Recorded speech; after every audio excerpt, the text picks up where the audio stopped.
Hello, cats and kitties. We're in black and white. What does that mean? That's right, that means true crime. Sorry it's taken me a while to do that, but here we are.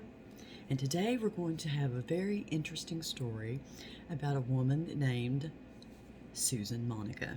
Now, I would have named it Monica Susan, but nobody asked me and I didn't get to choose the name. So, let's put on our glasses here. Bam. And let's read a little bit about Miss Susan Monica and what her deal was. Susan Monica was born Stephen Buchanan in 1948 in California. That really was all I could get of her birth. I did not get the name of her parents. I didn't even get the name of where she was born in California. Just California, 1948. Served in the U.S. Navy during the Vietnam War, and after being honorably discharged, changed her name to Susan Monica and began living as a woman. And so therefore I will be referring to her as she and her for the rest of the story, okay? She had a successful engineering career that she kept until she retired in 1991, and it was then that she bought 20 acres of farmland, well, really just wooded and farmland, in Weimar, and I'm going to guess on the pronunciation there, but we're going to say I'm saying it right, so, Weimar, Oregon. She raised chickens and pigs there, and she started a wrought iron gate and fence building business called White Queen Construction. In 2013, she hired Robert Haney as a handyman and a carpenter, and he basically was going to help her around, do odd jobs, and help her start building a house because she wanted to build her own house on the land. Robert had answered Susan's ad on Craigslist. That's right, Craigslist. Yeah, think about it, kids. Think about it before you answer a Craigslist ad.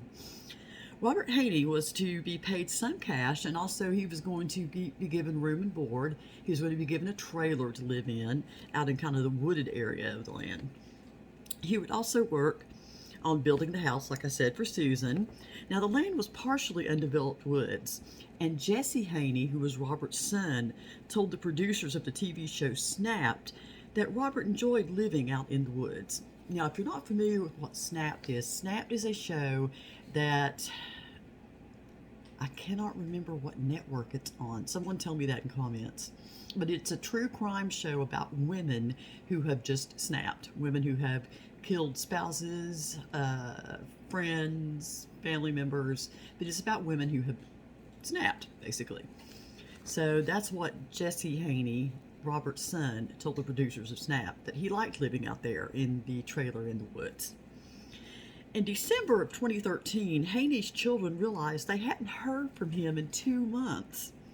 So on January the 1st, New Year's Day, 2014, the Haney kids drove out to Susan's place to check on their father, find out what was going on. Susan told them that he had quit 4 months prior and she hadn't seen him since.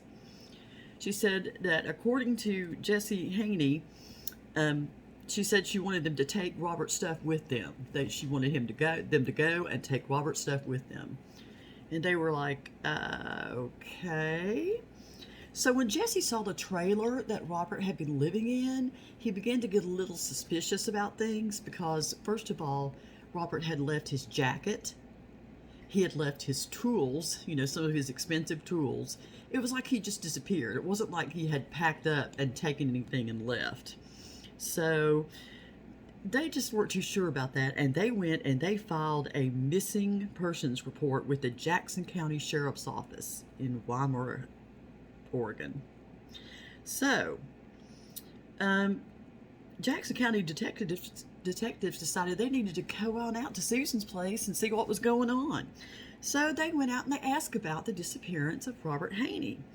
And Susan said that he had gotten a phone call from a female relative saying she had been assaulted, and that he was very upset by this phone call, and that he began to drink heavily, and finally, according to Susan, he said he was just going to go away, and would she please look after his dog for her.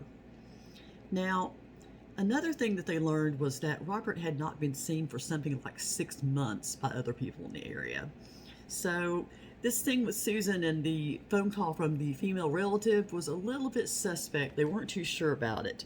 Then they were really not sure about it when they learned that Robert's EBT card, and that's a card that people can use to buy groceries. It's kind of what we used to call food stamps. That Robert's EBT card had been used in December of 2013 after he was supposed to have already disappeared. So, yeah, who's using Robert's card? Well, guess who? Security footage at Walmart, where it was used, showed that it was Susan who used his card. And after seeing this, officials conducted a search at Susan's place. They got a warrant. They conducted a search, and they found that the place was full of garbage and rotting food and industrial waste and just all kinds of stuff going on there. But while there, the thing that was most interesting that they found was a human leg in a pond. Yes, a human leg in a pond. Obviously, suspicions are high at this point. It had been cut from the femur, mid-femur, all the way down to the toe. And according to Sheriff's Deputy Julie Heaney, Susan was brought into the Jackson County Sheriff's Department to be questioned. And once there, her story changed. No longer did he get the phone call from the female relative and he got all crazy and had to leave. Nope. Now it's different. Susan claimed that one day in the fall, she saw her pigs in a feeding frenzy. When she approached the pigs, she saw Robert laying there, quote, with his guts all over the place. Another quote, she said he was being eaten what I believe to be alive. She said there was no way to stop the pigs, so she went on to say that she got a gun and shot him.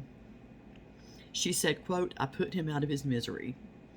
And she said that if one of her pigs were suffering in that way, that she would do the exact same thing. So Susan left the body there with the pigs, and when the pigs were done with it, she put the remains in a garbage bag, and she said a wild animal must have found the garbage bag and must have dragged the leg/foot into the pond. And she said she didn't report this to authorities because she was afraid somebody would come and euthanize her pigs. And so when she asked if there was anything else on the property, she drew a big X in the middle of the property and said, that's where you're going to find Steve. Who? Okay. Steve Delicino, and I'm guessing on the name there, was a handyman that Susan had hired to work on her property a year before she hired Robert. So Robert was not the first handyman. He was indeed the second. And Susan said in December of 2012, 2 of her guns were stolen. And she confronted Steve about this, and they got into a struggle. And then she said the gun went off and shot Steve in the back of the head, but it did not kill him. He got up and he chased her to the barn where she grabbed a rifle. And she took the rifle and shot him. Now, according to Jackson County Detective Henderson, he would have had to have been on his knees and her above him for the shot angle to work out the way that it did. So the struggle is kind of, I don't know if there's much of a struggle there going on if he's on his knees. So, let's see. She left his body for the pigs. Yet again, we're going to feed the pigs. She left the body for the pigs and she buried what remained. And she went on to say that if she told the investigators about the 17 others, she would be in jail for life. Well, yeah, probably. Susan was arrested on January the 14th, 2014. She was charged with 2 counts of murder and first-degree abuse of a corpse. I would think so. And also identity theft for using Robert's EBT card.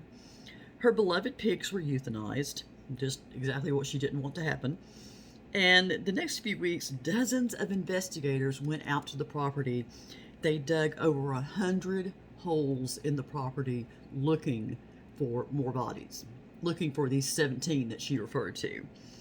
They found Robert and they found Steve, but they found no other bodies. They did, however, find some personal items and, oddly enough, a pair of shoes, or a pile of shoes rather, but no bodies were found. So, yeah. Susan went to trial in April of 2015.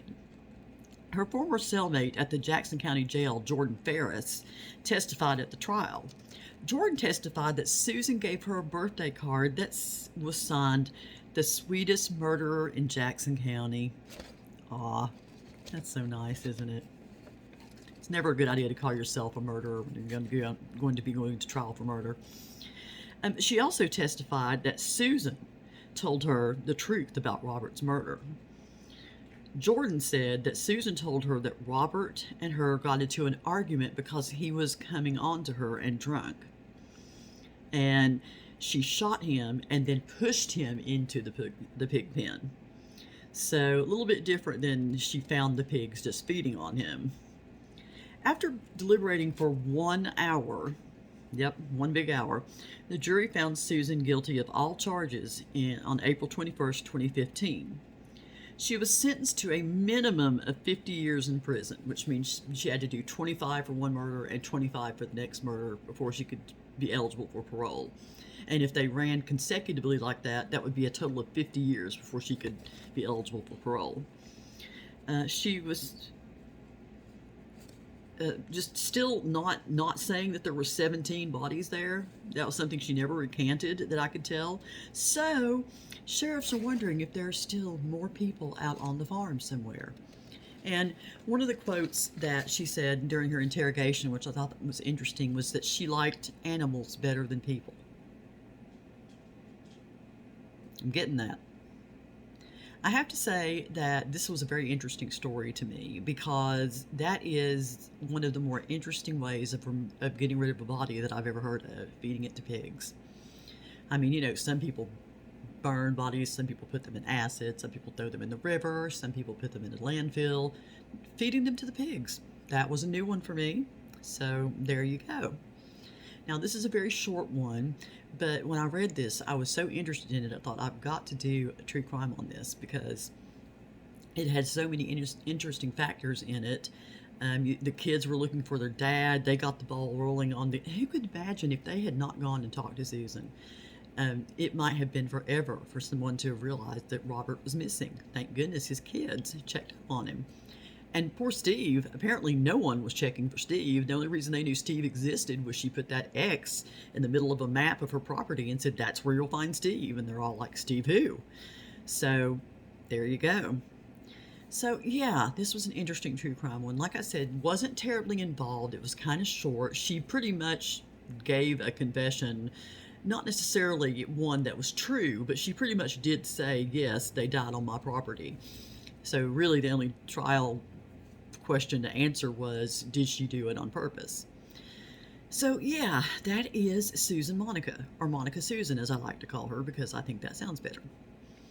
So what do you guys think of that? Let me know. Let me know if you have any further information about, like, you know, the parents of Susan Monica, or where in California Susan Monica was born, because I could not find anything like that. So if you can find that, then more power to you. You can watch, if you have a way to stream Snapped, and I'm sorry I don't know the season or the episode number, but Susan Monica was the subject of an episode of Snapped. And also if you just want to check Snapped out and see, you know, what women have gone crazy and done what. I don't know. It does kind of make women sound like they're crazy. There's an entire show about women who snap. But if you do want to, try to find that episode. Apparently it is out there and you can watch it. All right, guys, I hope that you're doing well. I'm sorry this isn't longer. I do have one in the works that's going to be longer. It's going to be more involved. And let's see, the next thing is probably going to be an ASMR video. I think I might be doing a jewelry show and tell. Maybe some rhinestone jewelry show and tell. And maybe a few Bath and Body products. I know, shock. Gosh. All right, you guys take care of each other and stay safe out there. And I'll see you in the next video. Bye-bye.